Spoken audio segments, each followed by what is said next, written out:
Okay, on today's video, I'm going to talk about how letting you users know that are looking into using Google Ads or any other PPC as well. By the way, this is also applies to you or even wider to any kind of online marketing, really. But specifically with PPC,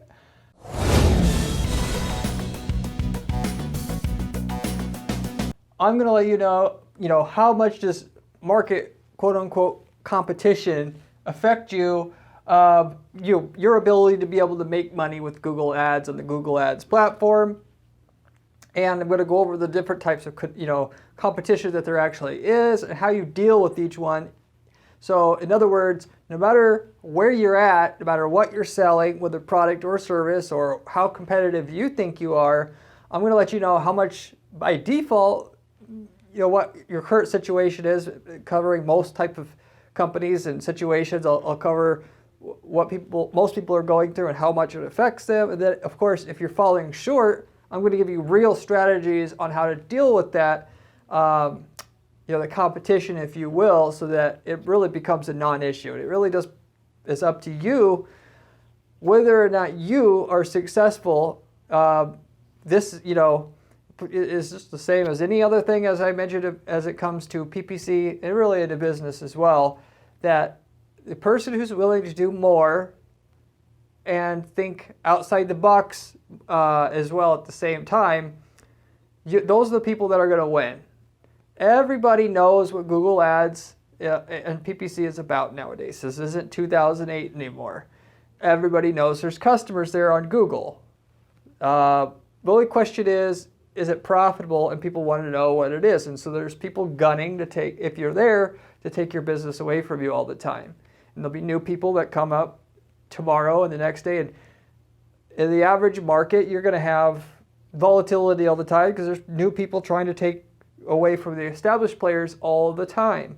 Who's going to win is going to be the person who is willing to go and spend more effort by and large or overall than what the average person coming in is going to be willing to do, because everything comes down to customer perception, user experience, that kind of thing. And of course, what you sell can only do so much. There's also ways to compensate for its weaknesses there, at least how it's going to be perceived there on Google, that you can also make up for it, which I mentioned a little bit ago that I'll be talking about here. So anyway, as I usually do on my videos, I have a short list of things that I'm going to cover here on how to assess, if you're getting started, how much the competition in your market will affect you, and then of course how to deal with those situations, assuming that you're in one of those tough spots where competition really is a big issue, and how to deal with it. So anyway, the first thing on my list here is just to mention there's actually two different types of competition in PPC, and both of them essentially, even though they are different, they mean essentially the same thing. So the first thing is the competition of your market overall and the wider market. If you sell promotional products, obviously in that kind of business, extremely commoditized and saturated in the market overall, right? And by the way, the first thing I usually recommend to somebody with something like that is to niche down.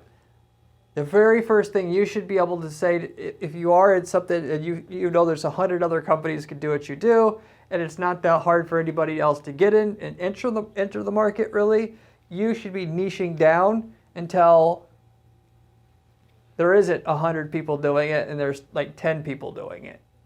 Obviously, if you niche down too far, there's not enough demand online to be worth your time. So there's a sweet spot, and it's a delicate process in there to decide. But if I were in the promo product space, like I don't know, I've had clients in that business, what I'm going to do is I'm going to focus on, just apparel all by itself. And, with that, we're going to find an interesting hack of offering the promo products, apparel products, so that we have a way to seem like the kind of more so the default option.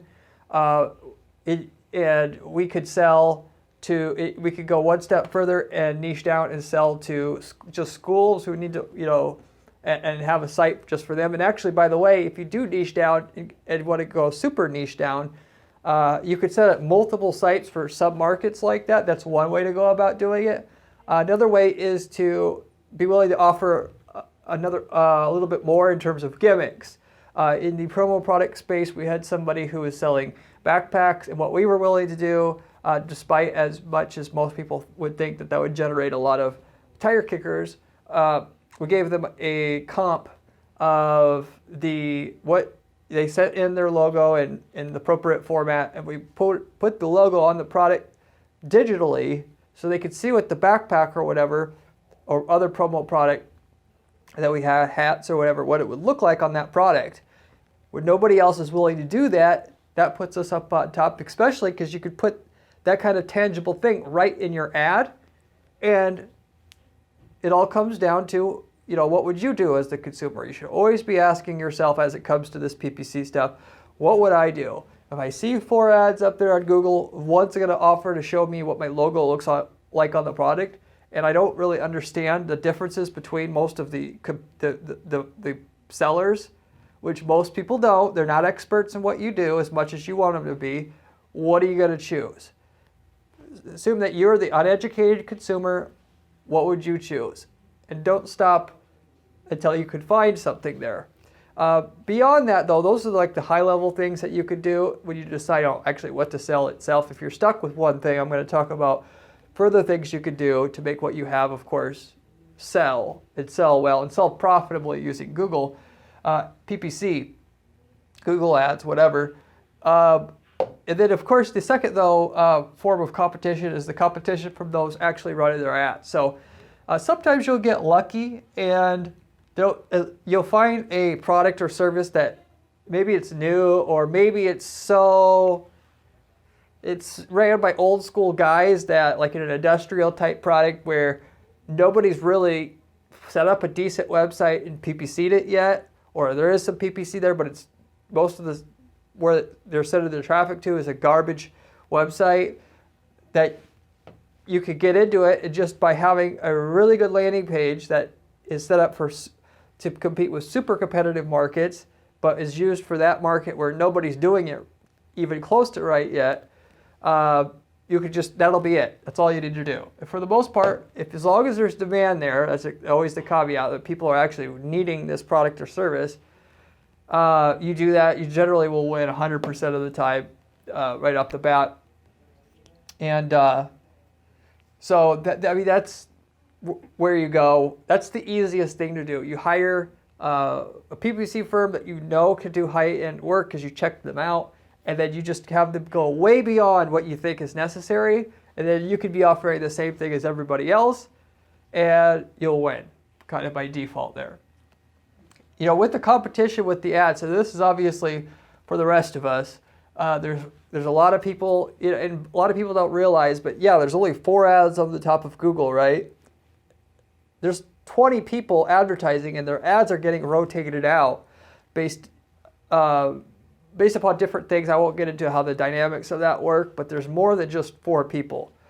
And so you're competing with all of them. And Google's trying to figure out who they should serve whose ad they should serve for certain users or customers or keywords. And you have to do better than them in terms of delivering a better user experience than the other guys, or they're not going to want to promote your ad. Of course, money talks as well. That's a little bit of part of it, but if you have a really crappy user experience, you're not going to make it work because Google's going to ding you so hard in terms of costs that it's not profitable anymore. So user experience is the thing that you need to focus on, and obviously you could control there. And you could make the landing page and all that great. That may get you there, but if it isn't, of course, we have to go.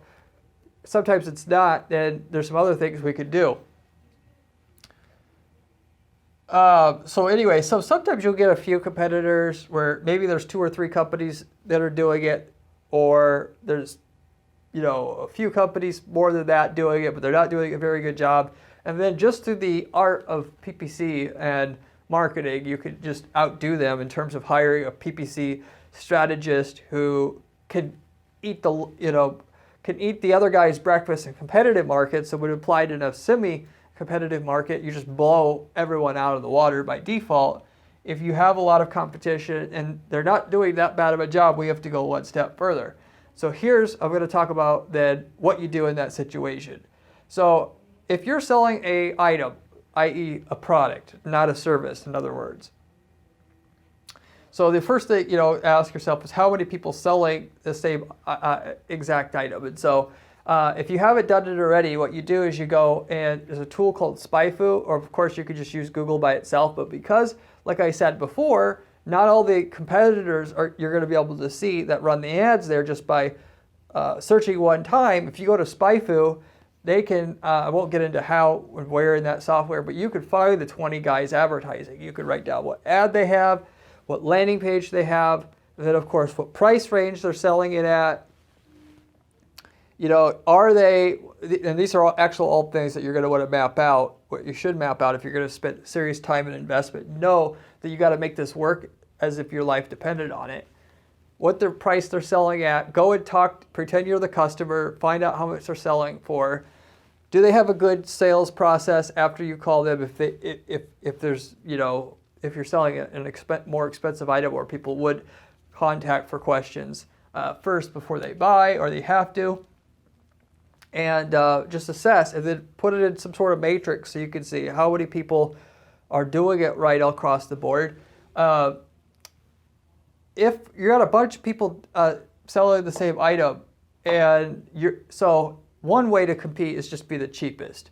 Not everybody can do that, obviously. Sometimes it takes a lot of volume. You can start to do that stuff, but so if you could be the cheapest, that generally by itself, if you're selling an item, even if there's 20 other people competing, you could win just by default with that because you got the shopping ads, which are the little picture ads that show the price, and therefore people are going to see it.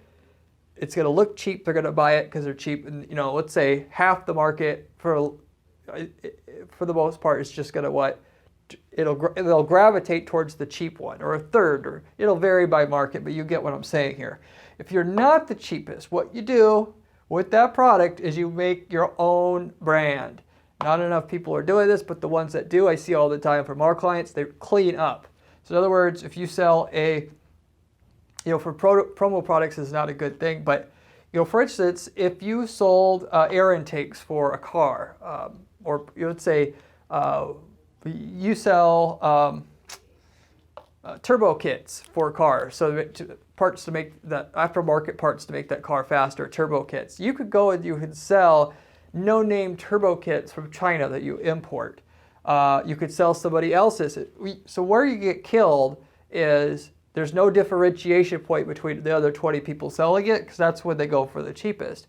But you can create really cool branding for what you sell, and that puts you based upon the quality of what you make the product look like. You could actually get China to modify the design a little bit so it looks cooler, have a cooler logo, that kind of stuff. It stand out ahead. For something like that, it's going to be harder to come out ahead. You're going to have to have experience doing that.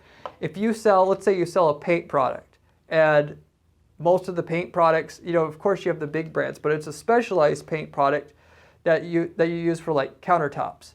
You going to the factory and having a specialized product that you make, which may not even be superior, but then you put really good quality logo on top of it. Or it could be, I've seen LED grow lights before where somebody did that. Most of the sellers were selling the same kind of products from China. And then one guy had really, really, really slick branding. They made a custom box. They put near the product, they showed the box that it comes in, which is a really cool design. It's full color on all sides. And the documentation makes it look like it's fancy, which it doesn't need documentation, but you create it. And again, the logo, instead of just getting a cheap logo, you go to a high-end firm and you spend a few $1,000s on a logo, $5,000, $10,000 on a really super detailed, sophisticated, cool-looking logo. And then you patch that onto it, and then when most of everybody else is not even selling a quote-unquote branded product, specifically when you have that, they're just selling, let's say, countertop paint. And of course, there's the big brands that still may be selling it with their brand name on it, but you have this really cool branding that makes you look like the leader in the space just through the design of that branding. You could come out ahead. The other thing is you could do is if you sell an item that costs more than $100, you could focus on your sales process by phone. So why over $100? Well, if you're selling something for $50, very rarely is somebody actually going to call you up and ask questions about it, right? But if where people make a mistake, first of all, sometimes they're I'll just say unintelligent enough to where they won't even want to be bothered with phone calls. That's going to kill any of your ability to compete with other people. If you sell something, you could have your own branded product and maybe get by with it a little bit, but where the magic really happens is you create your own branding for your own product. You make it look really cool, make it look unique, both on the form factor of the product and the box and the documentation and the logo and all that, cooler than the other people's, and you have good phone service. So when I say good phone service, I'm not talking about hiring some, lady who used to work for a lawyer, is coming into your office and they're going to take your sales calls. You need actual salespeople with sales experience that you train on how to educate the consumer through and walk the consumer through the purchase, consultative selling as they call it. Or you hire somebody who's an expert in that field. Going back to the paint example, hire somebody who knows paint really, really well, so it's more important that the person knows how to educate the consumer so where they can say, okay, tell me about your situation. What are you using? What are you painting? Oh, okay, for that you need this. And even if they have no sales experience, that will help you a lot. I'd rather go that route than hire the salesperson who can learn the product, because it takes a long time to obviously be able to consultatively sell that person over the phone like that. But that's what really builds trust. And facts of the matter is, very few people are going to have somebody that knowledgeable over the phone to be able to sell. And at the same token, the whole reason why people want to come online is because they want a really cool looking brand and experience there. They also want to be able to talk to somebody who knows what they're doing. If you are not going to provide that to them, why won't they just go to Lowe's or Walmart where there's nobody there? They'll just go get the cheapest. Again, if you're not the cheapest, you're going to be the best in terms of helping that consumer really know what they should be buying and over the phone before they make the sale. And the fact that you pair together a really good phone, knowledgeable, educated person who knows it, and then you could teach a little bit of sales to, or you go to the actual competitor and get their salesperson and offer more money, which is another way, and you pair that with really good branding, 90% of the time you're going to be able to make your business work at that point. And you don't have to be the cheapest at that point. If you're selling a service, then for you people, what you're going to do alternatively than this, and by the way, being the cheapest, you could also do that here, but it's less important in the service space. But you're going to decide: am I going to be the cheapest? And by the way, if you're going to be the cheapest, could you be cheap enough? There's a big enough gap between you and the current cheapest guy right now to where it's going to make a difference to the consumer, because being 5% cheaper probably ain't going to matter in a service context. You might have to be 50% cheaper. And then you just sell cheap, cheap, cheap, cheap on the landing page. You put in the ad, you put the price, so they know it's cheap, so they all the way through and instantly know, and they see the ad there. If they want cheap, they get it.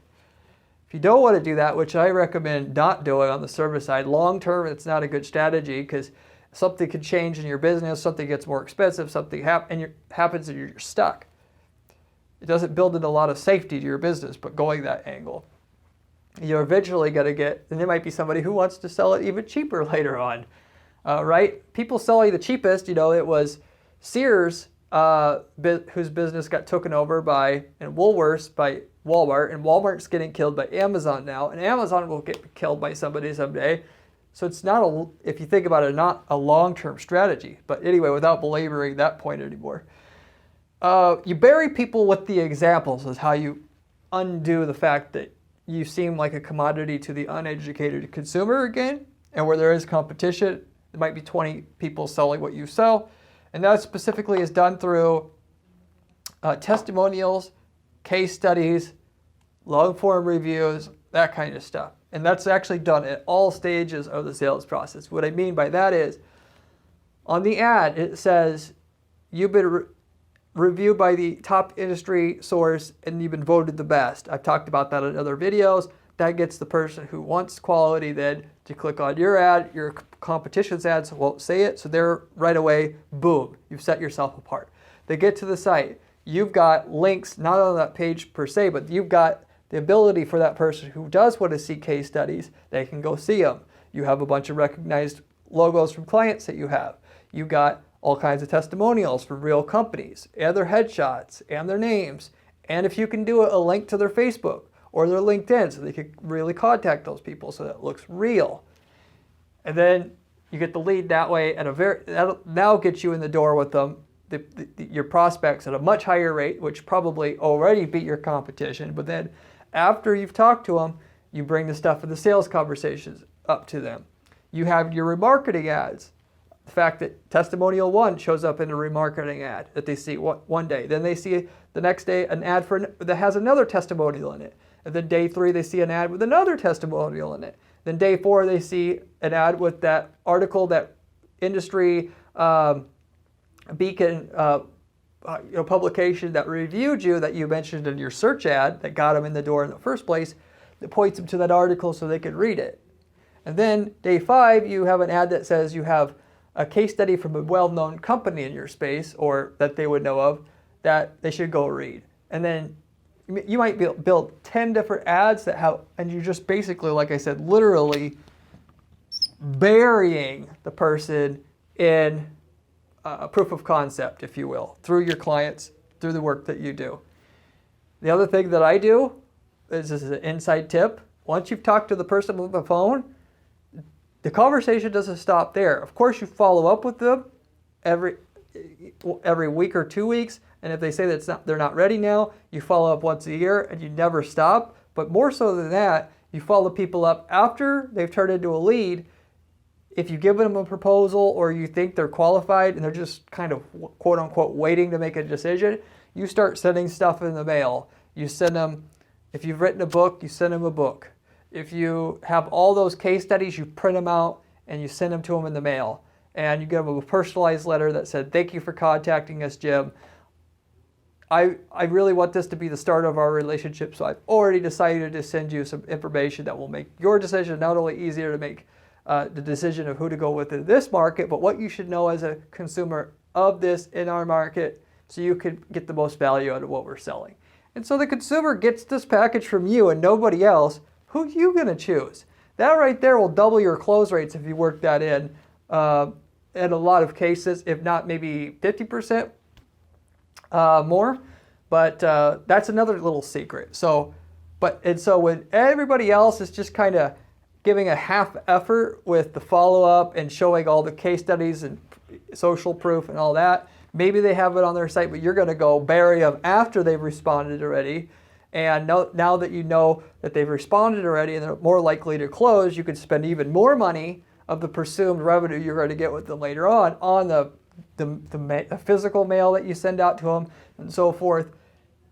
All you're doing is just trying to send, 2, 3, 4, 5 times as much as what anybody else is going to give them in terms of proof of concept, because that's what people buy on for services mostly.